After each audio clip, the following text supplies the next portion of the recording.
Namaz kılan hakiki Müslümandır, orijinal Müslümandır. Namazı olmayan kişi orijinal hakiki Müslüman olamaz. Kişinin başı alnı secdeye inerse Müslümandır. Çünkü Allah'ı Rab olarak kabul etmenin yegane göstergesi namazdır. Allahu Ekber. Bakın Rabbimize rükû et. Sonra secdeye iniyoruz. Yani diyoruz ki ya Rabbi sen bizim Rabbimizsin. Onun için dinde namaz bu kadar önemlidir. Mahrum gönüllere şu güzellikleri taşıyabilmeyi de bizlere nasip eylesin. Amin. Ve bu güzel manzarayı cennette de Rabbim ebedileştirsin. Amin. Amin. Da'vana elhamdülillahi Rabbil alemin. Allahu Ekber, Allahu Ekber. La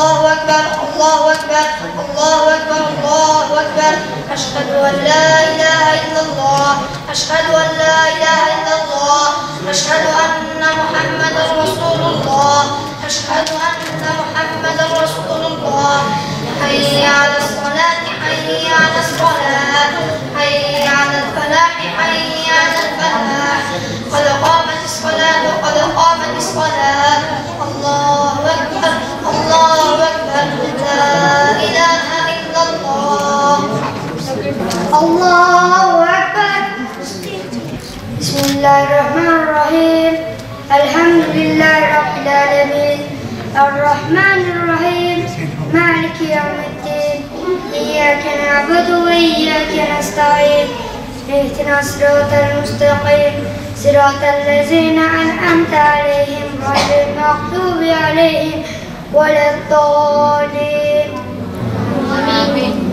بسم الله الرحمن الرحيم إذا جاء نصر الله والفتح ورأيت الناس يدخلون في دين الله أفواجا فسبح بحمد ربك واستغفره إنه كان توابا الله أكبر سمع الله لمن حمده الرحمن الرحيم الحمد لله رب العالمين الرحمن الرحيم مالك يوم الدين ولم يولد ولم يكن له كفوا أحد الله أكبر سمع الله لمن حمده الله أكبر الله أكبر. İbrahim Aleyhisselam'ın Rabbimiz bizi namazı güzel bir şekilde kılanlardan et ve zürriyetimizi de dediği duasının fiili halini inşallah çocuklarımızda bu namazı öğretmeye çalıştık.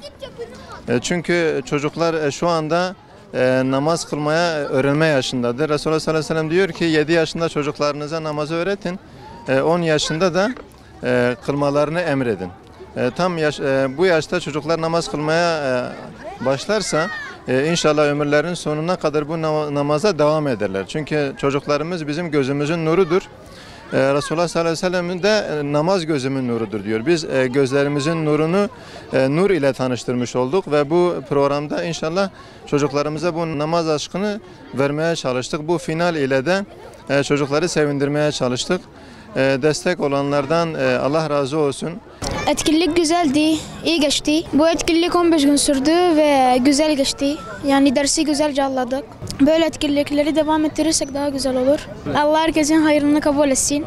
2022 yılı Kur'an Nesli platformu tarafından düzenlenen namaz etkinliğine bu yıl katıldık. Hocalarımızdan ve arkadaşlarımızdan memnun olduk. Bugün de final etkinliğini yapıyoruz.